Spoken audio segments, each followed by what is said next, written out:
Hello అండి. Welcome back to my channel. It's my life style vlogs. ఈరోజు నేను మీకు మలక్కూర తాలింపు ఎలా చేయాలో ఈ వీడియోలో తెలియజేస్తున్నాను. ముందుగా మలక్కూరను తీసుకొని కడిగి శుభ్రం చేసి పక్కన పెట్టుకోవాలి. దాని తర్వాత ఒక ఆనియన్‌ని తీసుకొని కట్ చేసి పక్కన పెట్టాలి.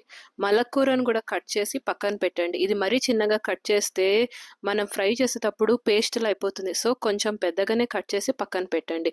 ఒక ప్యాన్ తీసుకొని ఆయిల్ వేసి, పోపు వేసి అది చిటపటం అనేదాకా కాస్త ఫ్రై చేయండి. అది చిటపటమన్నాక ముందుగా కట్ చేసి పెట్టుకున్న మలక్కూరను, ఆనియన్‌ని తీసుకొని వేయండి.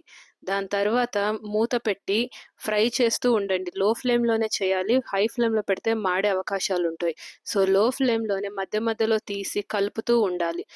ఇది మగ్గే లోపల ఒక మిక్సీ జార్ తీసుకొని తెల్లవాయలు, ఉప్పు, కారం, కొబ్బెర వేసి మిక్సీ పట్టి పక్కన పెట్టుకోండి. ఇది మధ్య మధ్యలో తీస్తూ, కలుపుతూ, చూస్తూ ఉండండి. అది మగ్గాక తెల్లవాయి కారం వేసేసి లాస్ట్‌లో ఒక 2 నిమిషాలు కలిపి పక్కన పెట్టేసేయండి. అంతే, ఎంతో రుచికరమైన మలక్కూర తాలింపు రెడీ.